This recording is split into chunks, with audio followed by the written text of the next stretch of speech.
Ward number 5માં Waghodia road પ્રભુનગરના ખાંચામાં રમતગમતનું મેદાન છે, જેમાં રાત્રિના સમયે ગેરપ્રવૃત્તિઓ થાય છે, જે બંધ થાય તે માટે વિસ્તારના નાગરિકો દ્વારા 2019માં લેખિત અરજી પાલિકામાં આપીને આ મેદાન ફરતે વોકિંગ ટ્રેક અને લાઇટની વ્યવસ્થા કરવા માટે સૂચન આપેલું હતું, જે અંતર્ગત હાલમાં 10 લાખની મર્યાદામાં કામગીરી શરૂ કરવામાં આવી છે, પરંતુ આ કામગીરીથી કોઈ ફાયદો નથી અને નાગરિકોના વેરાનો બગાડ કરીને માત્ર કરવા ખાતર કામગીરી થતી હોય તેમ લાગે છે।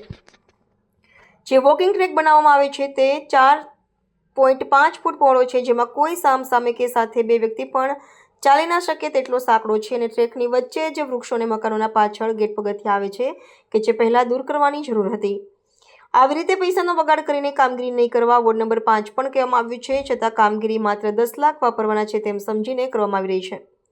આ કામગીરીથી આજુબાજુની સોસાયટીના નાગરિકો વિરોધ કરે છે અને વિસ્તારના નાગરિકોની માંગ છે કે વોકિંગ ટ્રેક કમસે કમ 6 ફૂટનો તો કરો અને ગ્રાઉન્ડ ફરતે પહેલા કમ્પ્લીટ દિવાલ કરો, વોકિંગ ટ્રેકમાં વચ્ચેના નડતર દૂર કરો, લાઇટો માટે અંડરગ્રાઉન્ડ વાયરિંગ કરો અને પ્લાનિંગ સાથે કામ કરો, જેથી પાલિકાની તિજોરી અને નાગરિકોના વેરાની રકમ ગમે તેમ વેડફાઈ ના જાય અને સારી કામગીરીથી જે હેતુ માટે કામ થાય તેનો નાગરિકો ઉપયોગ કરી શકે।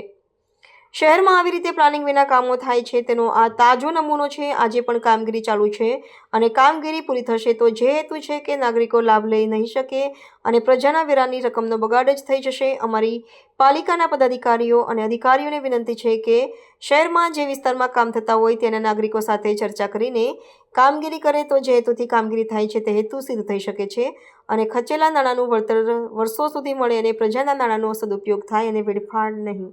ઓકે, શું કહેશો તમારી સોસાયટી પાછળ જે અત્યારે કામ ચાલી રહ્યું છે વિકાસનું, કેવી રીતે જુઓ છો આ કામગીરીને? આ કામગીરી એવી છે કે વિકાસનું કામ થાય એના માટે આ વિસ્તારના લોકોને કોઈ વિરોધ નથી, પરંતુ જે કામગીરી થઈ રહી છે એ કામગીરી એવી છે કે વોકિંગ ટ્રેક બનાવવાની જે અમારી માગણી હતી એ બનાવી રહ્યા છે, સારી વાત છે, પણ વોકિંગ ટ્રેક બહુ નાનો બની રહ્યો છે, 4-4.5 ફૂટનો, કે એમાં બે જણ સાથે ચાલી જ ના શકે અને સવાર સાંજ જો ચાલવા વાળે માનો કે કોઈ કપલ આવે તો પણ સાથે ચાલી ના શકે, આગળ પાછળ ચાલવું પડે। એટલે અમારી ડિમાન્ડ એવી છે કે વોકિંગ ટ્રેક તમે એટલીસ્ટ 6 ફૂટનો બનાવો અને એની વચ્ચે આવતા જે ઝાડ છે, જે થાંભલા છે એ બધું હટાવવું પડે અને અમારા વિસ્તારની આ જે ગ્રાઉન્ડની અંદર લાઇટિંગની વ્યવસ્થા કરવાની વાત છે એ લાઇટિંગની વ્યવસ્થા બી હજુ થઈ નથી।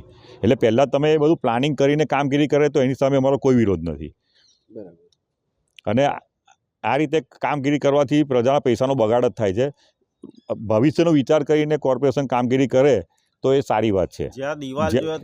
દિવાલો કરીને પૂરું ગ્રાઉન્ડ સારું દેખાય, તમે જે કામગીરી કરી છે પૈસાનો સદુપયોગ થાય અને પૈસા વેસ્ટેજ ના જાય એ પ્રમાણે કામગીરી કરે तो सारी बात है। ज्यादा दीवार जो है। ओके सर, नमस्कार। मैं पास में रहता हूँ G5 में। मैं देखा यहाँ पर ग्राउंड का जो है काम, ये जो ट्रैक जो है वो छोटा सा करा है, नैरो है ये, तो ये जो कम से कम 6 फुट तो होना चाहिए जिससे कि 2 आदमी चल सके कपल में, बराबर है। और दूसरा ट्रैक में मैं घूम के आया हूँ पूरा, एक जगह पेड़ का जो थड़ा जो है वो बीच में आया हुआ है, वहाँ पर तो कुछ कर नहीं पाएगा, कोई आदमी चल नहीं पाएगा, तो वो सब क्लियर होना चाहिए। और लाइटिंग तो खूब चाहिए क्योंकि यहाँ पर शाम को 6-5 बजे तो अंधेरा हो जाता है, तो लाइटिंग अच्छी जो रहनी चाहिए जैसे कि जॉगिंग कर सके आदमी।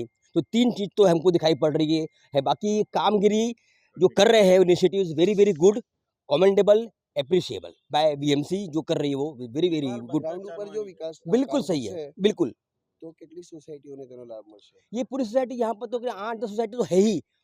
हम खुद भी जॉगिंग यहीं पर करते हैं, वॉकिंग सोसाइटी में करना पड़ता है हमको रोड पर, तो ये हो जाएगा तो हम सोसाइटी में यहीं करेंगे ना जॉगिंग, ये अपना evening walk, night walk, morning walk, हमारे लिए तो अच्छा ही है ये, बहुत बढ़िया काम है। इनिशिएटिव किया है BMC, it's appreciable, initiative is very commendable. मैं जो है इसको कांग्रेचुलेशन देता हूँ बीएमसी को, परंतु ये should be very much neat and clean और पर्पसफुल होना चाहिए, बस बाकी कुछ नहीं है ये।